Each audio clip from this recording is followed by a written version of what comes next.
I'm always on the lookout for edible mushrooms. It's a hobby of mine, but it's also a way of really paying attention to your environment and nature and really looking close. So I'm out at my office area. I'm fortunate that I have an office that's in kind of a wooded area. I've got all these redwood trees, and I'm looking around and I saw a little glint of white over in the distance there. Let's go see what it is. All right, way off over there on that log, I see a bit of white. And it doesn't look like it's even going to be easy to get to. I've got to fight my way through all this brush, berry vines, and all kinds of nasty stuff in here. Hopefully there's no poison oak. And sometimes you got to work at it to find it. But check it out. This is a prize. This is called Combs tooth. It's a member of the Heraceium family. It's an edible mushroom. It doesn't look too pretty. Well, let me rephrase that.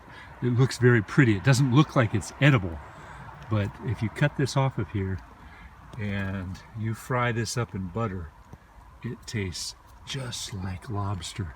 It's one of my all-time favorites. There's that white fungus growing over there on that log. Ooh, there's another one. This one's a little bit older, starting to discolor, but it's still viable. Look at that. Oh yeah. I'm gonna cut that out of there, take that home, and I'm gonna cook that up. I'm gonna make a meal out of that. You gotta get your knife in there and kind of slice along and take these in little pieces. Oh, there's a fresh one. I'll just leave that one to grow. Hopefully I can harvest some of this and leave some of the small bits, and maybe they'll continue to grow.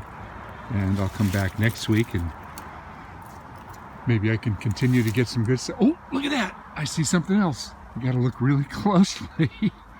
But let's go look over there. All right. Would you look at that? There's not a whole lot there, but those are called oyster mushrooms. And that's worth harvesting, especially that one right there. That's a good one. So, not enough. Oh, there's a couple of old ones down there. That's too old. Is that? Looks like I got some more Heraceium developing in there. Wow. I got to go get a bag and get my knife, and I've got dinner. I love it.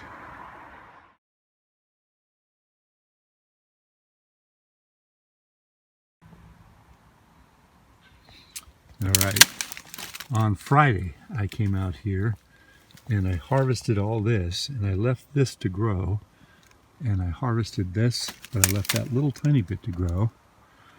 And I wanted to see how quickly it evolved. This is the same mushroom, the Combs tooth, and it's absolutely incredible. I wish I could focus on it real close here. Amazing. As a lot of you know, I collect mushrooms for food. I really like it, but I'm also intrigued by looking at a lot of the mushrooms because they're so beautiful. One thing that I have learned that I didn't realize is that when a piece of wood gets colonized by a fungus, it doesn't come back year after year after year. Because a lot of times I think, oh, I found a great log, I'll go back next year. I'm always disappointed. I go back to the same log and nothing.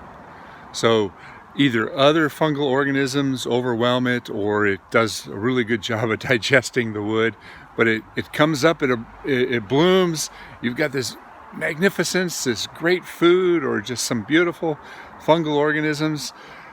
It dissolves the wood and it goes away, and then you have to find another log. So it may be a little different for ground mushrooms. I have a chanterelle spot that I'm going to go check out now that the rains have come back, but I'm hoping the chanterelles will keep repeating themselves because they grow in the ground. Got to see. You never know. Mushroom hunting is is definitely a challenge, but it's really fun and it's really rewarding. It's potentially very deadly, but if you're careful and you know what you're doing, oh, they're great.